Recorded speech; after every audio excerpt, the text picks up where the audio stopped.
Hamilton, Young, and Beltre against Salas and Apapa, which has been anything but routine tonight. Freeze drops it.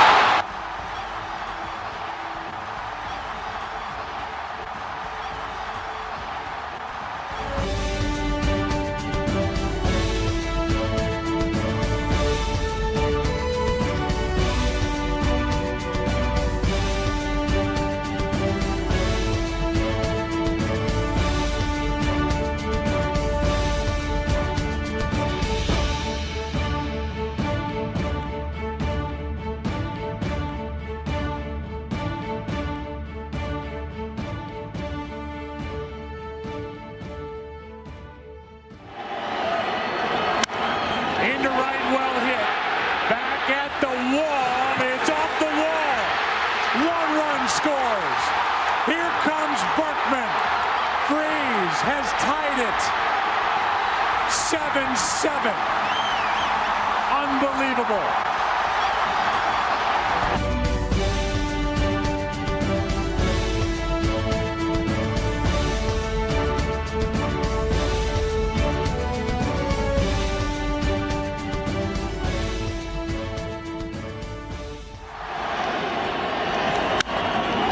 Hits it in the air to center.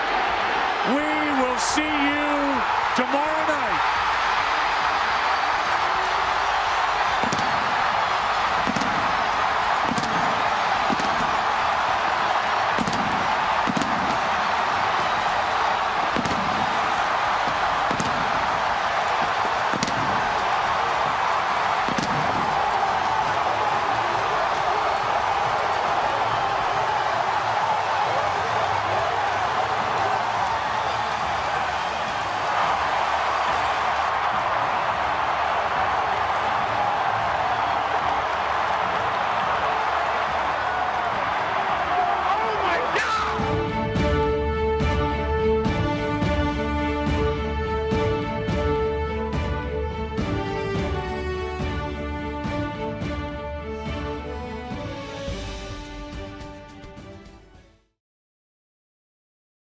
David, what an amazing game tonight. You guys were down to your final strike. You came up with a big hit, but start with how you're feeling right now.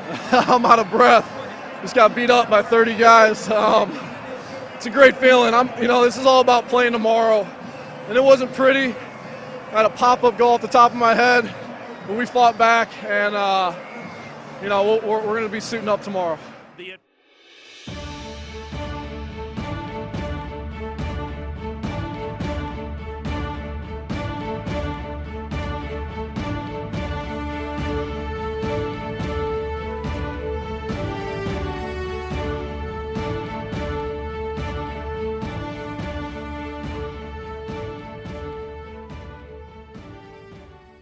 I think is the greatest wide receiver of all time. So I'll help everyone out with that. Jerry's 1 and T.O.'s 1A. And I say that because, like I said, there's no argument with what Jerry's done. But I think about my body of work and what I did. I did more with less. Jerry Rice played with 2 Hall of Fame quarterbacks. There was not a drop-off in that quarterback position. He played with Joe Montana, and then he goes with Steve Young. You give me those 2 guys, there's no telling what my stats would be like. So you're saying you're 1A to the 1, right? Right. But I think you're making a case that you're actually 1. I mean, that's what I was hearing. Me speaking today, Jerry's always going to be the greatest of all time to me. Like I said, but in my eyes, I could have done some of the same things with what he had at the quarterback position. And you had it for a while in San Francisco, obviously. No, I played with Steve Young for only 3 years. Okay, but I mean, and then you had it for a while. Then I played with Jeff Garcia and a number of other guys after that. Tim Rattay. So again, I played with a number of quarterbacks. Okay, but you look at my body of work with the caliber quarterbacks compared to those guys, it's not the same. And then on top of that, you look at early on in Jerry's career, he played, not to diminish his skill set, but the defenses weren't as complex as they are now. It was basically cover 2, cover 1, cover 3, whatever the case may be. He was eating guys alive. I remember playing in Dallas. This is how I knew I was on the biggest stage and I was starting to become whomever. They put a linebacker and a cornerback on me to try to stop me. that let me know right there that I really had arrived. Being what you were.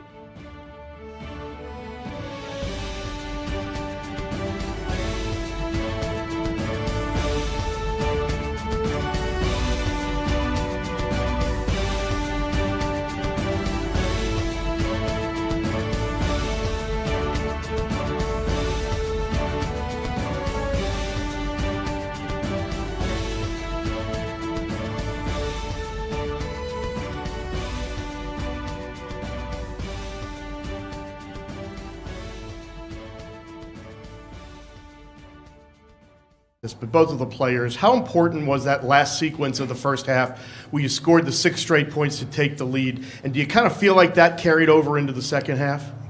I was out in foul trouble in the first half with 2 fouls. I think I wanted to get in the game late, but our coaches, our teammates, and we all do trust Javon so much. He made some incredible plays tonight. And just that play at the end of the first half when he was able to go down the lane and finish was a big play. Jared, how important is Chuma to the team, and how are you guys going to now rally around the fact that he's probably out? If I would say myself, I think Chuma's our most valuable player. He does everything. He rebounds, gets assists, he scores inside, outside, can guard all 5 positions. He's just always in the right spot. But I think the good thing going forward is we have 9 other people. Over the past month, we've been getting contributions from all 10 of our players. So it's going to take all 9 of our players that are going to be able to play just to step in his role and do the things that he does, be able to rebound the way he does, make sure we're in the right spots. And I know our team is ready for the moment.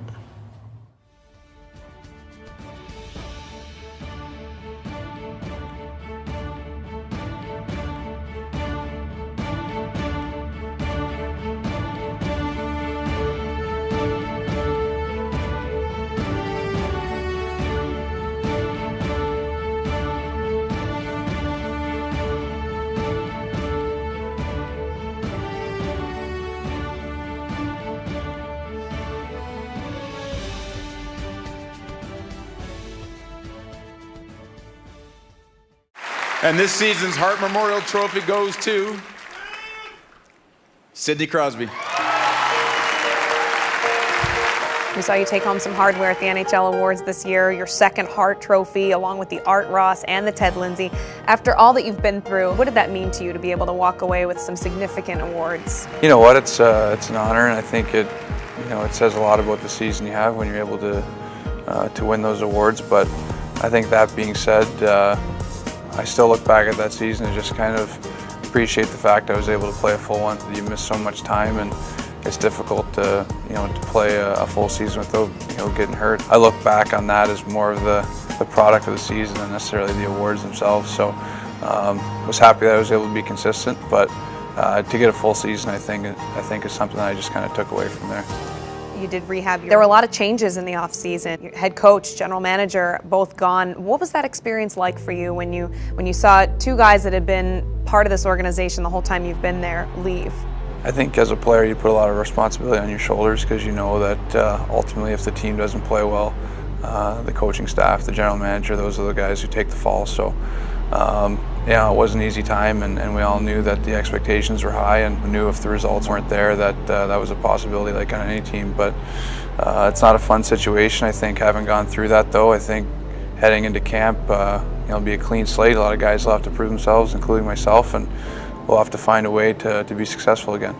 What do you know about Jim Rutherford and your new head coach Mike Johnston and what they have envisioned for this Pittsburgh Penguins team? I think the main thing is they have a clear direction and what they want to do and how they see us playing. So as a player, you just have to be a sponge and try to listen and make sure that you pay attention to all those details. But the main thing is that the team has one common goal and one direction. And like any team that has success, you need that. So they're definitely going to provide that for us. You talked about building chemistry at training camp and the big players being big players. One of those big players on your team is Evgeny Malkin. What is the relationship like with you guys, both on and off the ice? It's good. We've been together for a long time. Still put a lot of pressure on one another to to push each other to be better and hopefully lead our team. So it's been a lot of fun. Hopefully we've kind of helped each other along that way as well. But I think we're both pretty fortunate to have one another on the same team.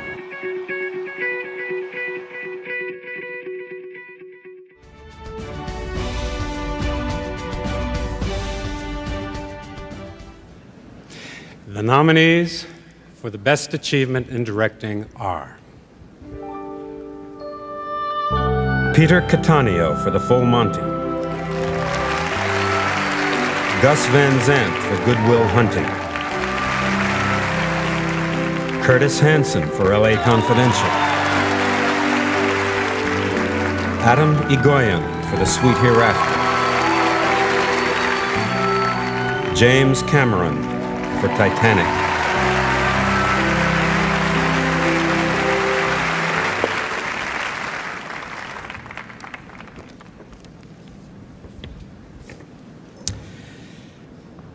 the Oscar goes to James Cameron for Titanic.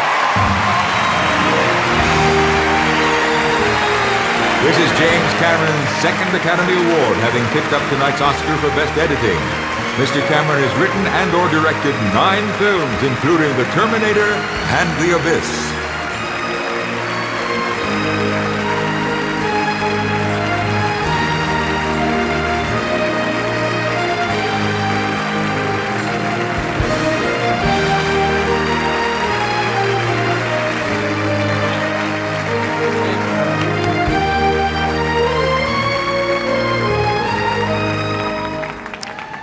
I don't know about you, but I'm having a really great time. There's no way that I can express to you what I'm feeling right now. My heart is full to bursting, except to say, I'm the king of the world!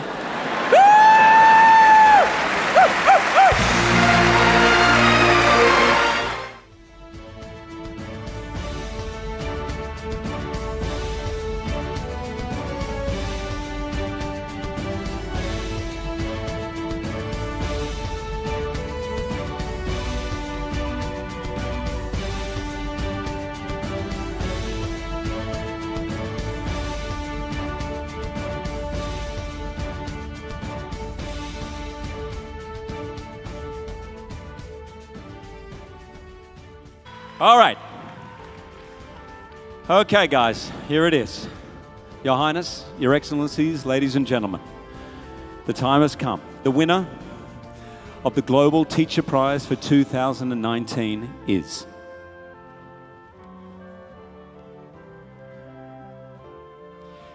Peter Tabacci.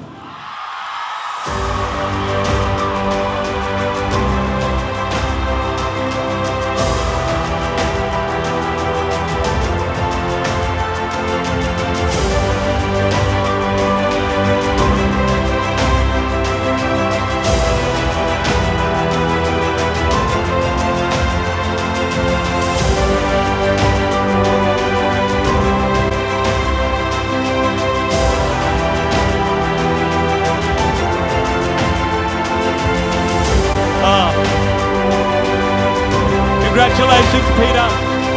Yes, we are joined in Dubai by the 2019 Global Teacher Prize winner, Peter Tabacci. Congratulations, how are you feeling? I'm feeling great, so happy, and this is like a great honor. Yes. What does it mean for you to win this prize, and how will it change the life of you and your students? To me, it may not mean a lot, but to my students and the people that I work with, it's really going, I'm very sure it's going to transform their lives based on the challenges they face and the society at large. You gave away 80% of your earnings to help, you know, your teaching processes. What are you going to do with the prize money? Myself, I don't need it, but I'm very sure the people in the society are going to benefit. Yes, they may benefit directly or indirectly. Yes, not just my country I come from, but the whole of Africa. Yeah. Peter Tabacci, winner of the 2019 Global Teachers Prize. Congratulations, and thank you for talking to us. Thanks.